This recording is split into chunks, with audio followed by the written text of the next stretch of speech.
Kakatama lang ng Ukraine sa isang malaking bagay sa Russia. Isang bagay na di mapapalitan na nasa 1,000 milya ang layo. Inakala ni Putin na hindi ito magagawa ng Ukraine. Nagkamali siya sa pinakaimportanteng surgical strike ng digmaan. Pinaapoy ng Ukraine ang nagsisilbing dugo ng makinang militar ni Putin. Walang magawa si Putin kundi panoorin ang sunog dahil di mapigilan ng Russia ang apoy mula sa Ukraine. Para malaman ang nangyari, dapat tayong pumunta sa Gubarka sa Perm, Russia, ang rehiyong iyon, na nakapwesto malapit sa kabundukan ng Ural at matatagpuan sa tabi ng Ilog Karma, ay nasa bahagi ng Europa ng Russia. Dapat ay hindi na ito abot ng Ukraine. Ang Kubaka mismo ay 1,600 kilometro o 974 milya ang layo mula sa Ukraine. Siguro naisip ni Putin na ligtas doon ang isa sa pinakamahalaga niyang pasilidad sa chemical. Lumabas ang balita na nagde-develop at gumagamit ang Ukraine ng long-range drone na kayang bumiyahe ng malayo. Akala ni Putin sapat na ang air defense sa isa sa pinakamahalagang planta ng chemical ng Russia para pigilan ang Ukraine. Pero nagkamali siya. Noong Pebrero 17 iniulat ng United 24 Media na matagumpay na isinagawa ng Ukraine ang surgical strike sa Metafrax chemical site sa Gubaka. Iniulat ang pagsabog at sunog sa lugar na hinihinalang gumagawa ng chemical para sa pampasabog. Kasama sa mga chemical na ito ang urea, ureotropin, at pentaerythritol, na ayon sa United 24 Media ay maaaring gawing precursor ng pampasabog. Ginagamit ito ng Russia sa pambobomba sa Ukraine mula simula ng pananakop ni Putin. Nagbahagi ang Astra Telegram channel ng dagdag impormasyon at ilang larawan ng planta, kabilang ang isang litrato ng malaking sunog. Sinimulan ito ng mga long-range drone ng Ukraine na naglakbay ng malayo at nilampasan ang depensa ng himpapawid ng Russia. Maaaring gumamit ng lihim na teknik ang Ukraine sa pag-atake. Ibubunyag natin ang teknik na yan mamaya sa video dahil napakatalino ito. Maaaring ito ang dahilan ng tagumpay ng Ukraine sa kanilang deep strike strategy nitong mga buwan. Balik sa ulat ng Astra, sinabi ng Telegram channel na dati na ring nag-ulat ang Astra, ayon sa subscriber at lokal na residente, hindi bababa sa 4 na drone ang tumama sa Metafrax chemical plant ayon sa social media. Nagdulot ito ng sunog at dinala ang mga empleyado sa bomb shelter. Tulad dati, nagkukunwari ang Ministeryo ng Depensa ng Rusya na walang nangyari. Ayon sa Astra, iniulat ng ministeryo na 4 na drone ng Ukraine ang napatumba sa Perm, na siyang bilang din ng mga drone na direktang tumama sa planta ayon sa mga saksi. Ayon sa Business Insider, sinabi ng Rusya na napabagsak nila ang 334 fixed-wing drone ng Ukraine sa loob ng 24 na oras bago ang pag-atake. Alam natin kung saan ito hahantong. Sasabihin ng Rusya na drone debris ng Ukraine ang may kagagawan ng pinsala. Ilang beses pa ba nating maririnig ang lumang palusot na ito para sa mga ataking malinaw namang tumama sa mismong target ng Ukraine? Nagbibigay rin ng info ang Telegram channel tungkol sa mga chemical ng Metafrax plant. Bukod sa 3, gumagawa rin ang planta ng methanol at hexamine na pangunahing sangkap sa paggawa ng pampasabog. Nagpo-produce din ang planta ng formalin at synthetic resins, kaya posibleng may commercial itong gamit bukod sa militar. Kung ganoon, doble ang epekto ng pag-atake ng Ukraine dahil parehong apektado ang militar at mamamayan ng Russia. Kaya naman, nagdudulot ito ng dagdag na sakit sa isang bansa na inakala nilang hindi nila kailanman mararanasan na atakihin ng Ukraine sa sarili nilang teritoryo. Bukod sa pag-atake sa Metafrax, may isa pang tumpak na pag-atake ang Ukraine na halos sabay ginawa. Samahan niyo kami dahil ilalantad namin ang lahat sa loob ng ilang minuto. Ayon sa Business Insider, ang plantang tinarget ng Ukraine ay nas-sanction na. Kaya maaring inatake ito dahil hindi sapat ang epekto ng mga sanksyon para mapatigil ang operasyon nito. Ayon sa ulat, ang Metafrax ay isa sa pinakamalaking tagagawa ng methanol sa Rusya at Europa. Hindi basta-basta. Kinapanayam ng Business Insider ang isang source mula sa Security Service of Ukraine, SBU, ayon sa ulat. Ang pagkasira ng mga pasilidad ay nagpapabagal sa produksyon ng bala, nagpapahirap sa supply ng resources ng hukbo, at direktang nagpapahina sa labanan kontra Ukraine. Dahil doon umatake ang Ukraine. Ang pag-ataking ito, tulad ng mga nauna at susunod pa, ay bahagi ng kampanya ng Ukraine para sirain ang industriyang militar na inaasahan ng Rusya para itaguyod ang pananakop ni Putin. Kapag nasusunog ang mga pasilidad tulad ng Metafrax, nababawasan ang presyon sa Ukraine. Kaya mas makakapokus sila sa pagsira ng mas maraming mananakop na Ruso. Binanggit natin ang SBU para bigyan ka ng ideya kung sino ang gumawa ng pinakabagong pag-atake. Kung nahulaan mo ang Alpha Unit ng SBU, batiin mo ang iyong sarili. Ang unit na ito, isa sa pinaka-epektibo ng Ukraine sa malalim na pag-atake, ay nagdulot ng matinding pinsala sa Rusya ng mahigit 1 taon. Noong 2025, sinira ng Alpha Unit ang air defense ng Rusya na nagkakahalaga ng $4 na bilyong. Makikita kung bakit bawat air defense system na pinabagsak ay hindi na makakapagprotekta sa mga pasilidad ng Rusya. Hindi kalabisang sabihin yon. Naging posible ang pag-atake sa planta ng chemical sa Perm dahil sa Alpha Unit na sumira sa mga depensang nagbabantay sa daan-daang milyang teritoryo. Kailangang lumipad ang drone para marating ang planta. Pagdating ng mga drone, mabilis nilang inihatid ang mga bomba na may nakamamatay na bisa. Tandaan, may isang lihim na teknik na maaaring ginamit ng Ukraine para maisagawa ang 1,000 milyang pag-atake na ito. Pero bago natin talakayin iyon, sinabi namin kanina na hindi lang ang pag-atake sa Perm ang isinagawa ng Ukraine. Naputol nito ang pangunahing pinagkukunan ng lakas ng digmaan ng Russia. Noong ika-17 ng Pebrero, iniulat ng Business Insider na natamaan ng Ukraine gamit ang drone ang isang mahalagang oil terminal sa Dagat Itim bilang pag-atake sa pangunahing yaman ng Russia na ginagamit sa pagpopondo ng digmaan sa Ukraine. Iniulat ng Business Insider na tinamaan ng drone ng Ukraine ang Taman-Naftogaz Oil Terminal sa Krasnodar, Russia. Malaking balita ito, lalo na't ang terminal ay nasa isa sa pinakamalalaking pantalan ng Russia sa Dagat Itim, na patunay na epektibo ang kampanya ng Ukraine na sirain ang air defense mula pa noong nakaraang taon. Dapat protektahan ang mahalagang pantalan dahil kailangan ito ng Russia para maipadala ang ipinagbabawal nilang langis sa ilang bansang handang bumili. Kung matagumpay na inaatake ng Ukraine ang Taman-Naftogaz Oil Terminal, ibig sabihin, manipis na ang air defense ng Russia at hindi na nila mapigilan ang mga drone ng Ukraine. O wala na talaga silang air defense. Dahil kailangang unahin ng Russia kung saan nila ilalagay ang kanilang depensa. Sa kahit anong paraan, panalo ito para sa Ukraine. Ibig sabihin nito, mas marami pang malalalim na pag-atake ang magiging matagumpay. Pinatunayan ito ng Ukraine dahil ika-2 beses na nilang inatake ang Taman-Naftogaz facility noong ika-17 ng Pebrero sa loob ng wala pang 1 buwan. Noong ika-22 ng Enero, nagkaroon din ng pag-atake na sumira sa ilang tangke at pipeline sa terminal. Sa mga sumunod na pagsusuri, tinukoy na nagdulot ang Ukraine ng tinatayang $50 milyong na pagkalugi. Hindi tinukoy ng Business Insider kung ang pagkalugi ay dahil sa pagkawala ng langis ng Russia na planong ibenta pagkukumpuni ng kagamitang sinira ng Ukraine o pareho. Ang alam lang natin ay nagawa ng Ukraine na magdulot ng mas marami pang pinsala sa terminal sa pinakahuling pag-atake. Pero bago natin pag-usapan iyon, marami pang ibang bagay na kaugnay nito. Kung ito ang kaalamang gusto mo, mag-subscribe ka sa The Military Show. Mas maraming detalye ang New Sky tungkol sa pinsalang idinulot sa Taman-Naftogaz facility. Sinasabi nito na ang pag-atake ng Ukraine ay nagdulot ng sunog sa terminal area ng pasilidad, na kinumpirma ng parehong SBU at mga open-source intelligence outlet na nag-ulat tungkol sa pag-atake. Kapansin-pansin din ang shipping data. Ayon sa outlet, bumaba ang trapiko ng mga tanker mula Taman-Naftogaz site matapos ang pag-atake ng Ukraine. Kakaunti ang umaalis na tanker kaya mas kaunti rin ang available na langis para ikarga sa kanila. Hindi mo kailangang maging henyo para maintindihan yon. Ang langis na ipapadala gamit ang mga tanker ay yun ding nasusunog ngayon dahil sa drone ng Ukraine. Ayon sa New Sky, nire-review ng mga kumpanya ng seguro ang rates para sa mga barkong dumadok sa mga daungan ng Rusya sa Dagat Itim.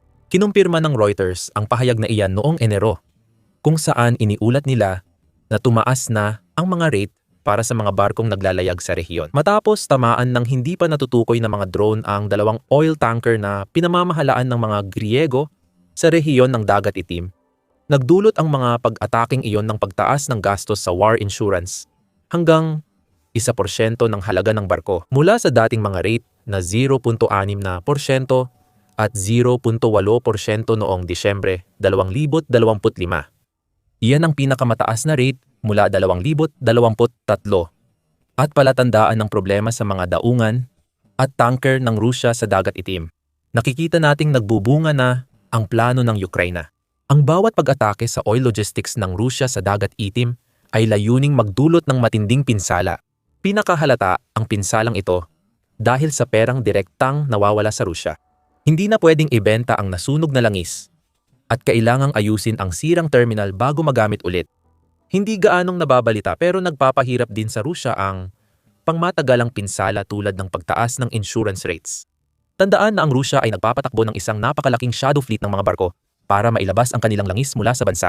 Kapag kailangang magbayad ng mas mataas ang estado para sa insurance upang mapatakbo ang mga barkong iyon, ibig sabihin nito ay mas maraming pera ang nababawas sa pondo ng digmaan ng Rusya. Maaaring may tinatayang halaga ang estratehiya.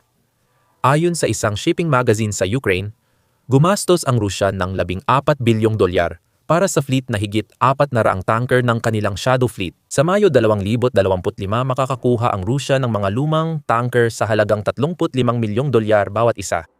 Gamitin natin ang mga porsyento na nabanggit natin kanina. Ang 0.6% ng $35 milyong ay 210,000, samantalang ang 1% ay $350,000. Ang epekto ng rate change noong Enero ay $140,000 kada barko. I-multiply mo yan sa 400 barko at lalabas na $56 na milyong ang butas sa budget ng digmaan ng Russia dahil sa taas ng insurance. Matagal nang nararanasan ng Russia ang problema sa Dagat Itim ports nito. Noong Disyembre, iniulat ng oilprice.com na bumaba ng 0.8% ang padala ng Russia ng mga produktong petrolyo noong Nobyembre kumpara sa Oktubre. Nangyari ang pagbaba matapos atakihin ng Ukraine ang daungan ng Novorossiysk na nagdulot ng malaking pagbagsak sa pag-export ng gasolina mula sa mga daungan ng Russia sa Dagat Itim at Dagat Azov. Naitala ang 30.2% buwanang pagbagsak sa lugar na iyon, na nagdulot ng pagbaba ng oil export ng Russia ng 420,000 bariles kada araw noong Nobyembre 2025. Nabanggit na natin ang salitang sistematiko ilang beses sa video. Ang ibig sabihin ng sistematiko ay amang bawat pag-atake ng Ukraine sa mga pasilidad tulad ng Tamanavtogas at Metafrax chemical plant ay nagdudulot ng direktang at didirektang pinsala. Patuloy nitong inuubos ang pondo, kaya lalong nahihirapan si Putin na suportahan ang digmaan laban sa Ukraine. Kapag kulang ang pondo, humihina ang mga atake sa Ukraine. Kaya naipapaliwanag kung bakit nawalan ang Russia ng 31,700 sundalo noong Enero. Ang mga sundalong iyon ay kulang sa armas at kagamitan dahil nababawasan ng malalalim na pag-atake ng Ukraine ang gastos ng Russia para sa kanilang mga sundalo. Tulad ng sa Metafrax, inaalis nito ang mga armas na kailangan ng Russia para magpatuloy sa pag-atake. Nagagawa ng Ukraine ang mga long-range na pag-atake dahil sa matalinong paraan nila para malusutan ang depensa sa himpapawid ng Russia, kaya naipapalapit nila ang mga drone sa target bago ito ipadala para sa pambobomba. Nabanggit namin ang lihim na estratehiyang ito kanina sa video, at maari itong ibuod sa isang salita, mga lobo. Pebrero 17 iniulat ng The New Voice of Ukraine na gumagamit na ang Ukraine ng mga lobong pangmilitar para maghatid ng drone strikes sa Russia. Maraming gamit ang mga lobo na ito. Isa na rito ang reconnaissance o pagmamanman, na hindi na nakakagulat dahil matagal nang ginagamit ang mga lobo para sa layuning iyon. Ginagamit din ng Ukraine ang mga lobo para maghatid ng kargamento, gawing pain, at magsagawa ng strike operation. Isa itong napakagandang estratehiya dahil nalalampasan ng mga lobo ang maraming problema na kinakaharap ng mga drone ng Ukraine. Hindi madaling maapektuhan ng electronic warfare tricks tulad ng GPS jamming ang mga lobo, at mas mahirap pa silang madetect sa radar kaysa sa mga drone. Nagresulta ang paraang ito sa mga pag-atake sa loob ng Russia, gaya ng oil field, refinery, shipping terminal, at rails na nagpapahirap sa ekonomiya ng Russia, ayon sa ulat. Nagawang samantalahin ng Ukraine ang umiiral na hangin sa bansa, na mula sa silangan, at natural na tinutulak ang mga lobo papasok sa teritoryo ng Russia. Gamit ang artificial intelligence, inuhulaan ng Ukraine ang lagay ng panahon at pattern ng hangin. Kaya nabubuo ang mapaminsalang kombinasyon ng luma at bagong teknolohiya na nagdudulot ng malaking problema para sa Russia. Sabi ng The New Voice of Ukraine, kaya ng mga lobo na lumipad ng mas mataas kaysa drone at fighter jet, kaya posibleng hindi sila maabot ng air defense. Nilagyan din ang mga ito ng mga solar panel, kaya't kaya nilang mag-operate ng matagal, pati na rin ng mga sensor at camera na malamang ay tumutulong sa kanilang kakayahang automatikong magbago ng direksyon. Kaya siguro hindi naman ganoon kaluma, kundi isang bagong estratehiya para makuha ang air superiority na hindi kayang tapatan ng Russia sa ngayon. Hindi tiyak kung gumamit ang Ukraine ng military balloon sa mga nabanggit na pag-atake. Pero posible ito sa Metafrax strike. Maaaring nakatulong ang mga balloon sa mga strike drone ng Ukraine na makalusot sa mas makapal na depensa ng himpapawid ng Russia na nasa loob at paligid ng teritoryo ng Ukraine, bago pakawalan ng mga balloon na iyon ang kanilang mga drone. Halimbawa, para makalipad ang mga ito sa natitirang distansya papunta sa mahina ang bantay na planta ng kemikal. Kung susuriin natin lampas sa mga surgical strike ng Ukraine, may ilang bagay tayong matutunan sa mga ginawa ng Ukraine bago Pebrero 17. Isa sa mga bagay na iyon ay nabanggit na natin kanina. Tuloy-tuloy ang sistematikong kampanya ng Ukraine na sirain ang Russia mula sa loob. Parehong nagdulot ng gastos sa Russia at nagpapahina sa militar ng bansa. Direkta man o hindi, ang dalawang pag-atake na tinalakay natin. Ito ay parang kamatayan sa pamamagitan ng libo-libong sugat. Ngayon lang, nagdulot ang Ukraine ng dalawang malaking sugat na nagpaagos ng langis at chemical mula sa Russia. Dugo ng pananakop ni Putin. Nakikita rin natin na mas lumalalim pa ang mga pag-atake ng Ukraine sa loob ng teritoryo ng Russia. Ang isang pag-atake na umaabot ng 1,000 milya ay hindi basta-basta, lalo na kung iisipin mong ginamit dito ang mga drone. Hindi naman nagtala ng bagong record ang Ukraine nang atakihin nito ang Metafrax. Sa totoo lang, ginawa na nila ito ilang araw bago iyon, nang direktang tamaan ng SBU drones ang Ukhta Oil Refinery sa Komi Republic, Russia.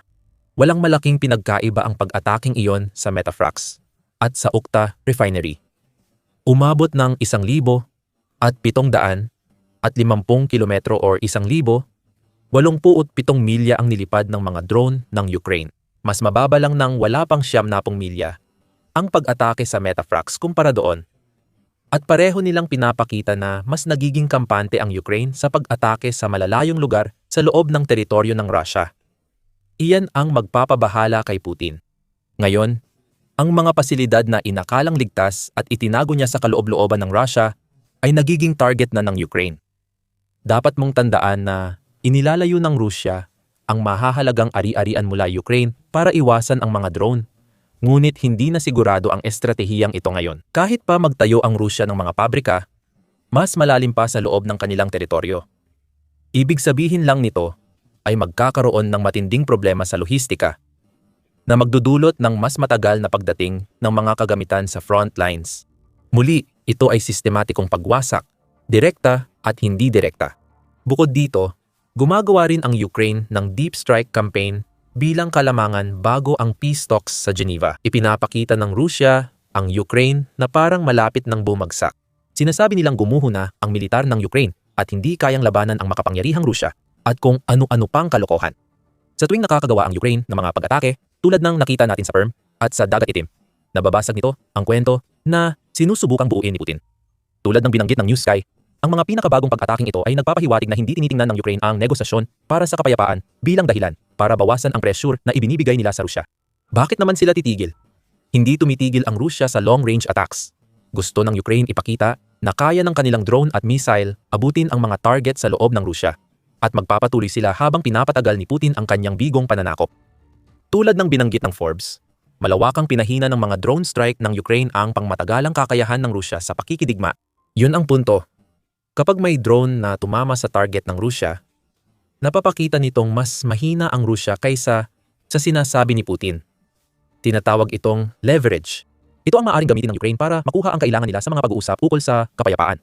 Dahil pinapayagan nitong maupo ang Ukraine sa mesa at sabihin na magpapatuloy ito kung hindi ninyo ititigil ang digmaan. Para sa mga kinatawan ni Putin, ibang usapan kung titigil siya o hindi dahil nailagay na niya ang sarili sa sitwasyong walang panalo. Hindi pwedeng umatras si Putin. Magmumukha siyang mahina kung gagawin niya iyon, pero hindi rin niya kayang panatilihin ang digmaan na siya ang nagsimula magpakailanman. Pinapatunayan iyon ng mga numero at talagang napakabagsik ng mga ito. Hindi makakabawi ang Rusya ng mahigit 1 siglo matapos ang ginawa ng Ukraine dito. At malalaman mo kung bakit kapag pinanood mo ang aming video. Kung nagustuhan mo ang video, mag-subscribe sa The Military Show para sa mas malalim na talakayan sa mga bagong pag-atake ng Ukraine laban sa Russia. Salamat sa panonood.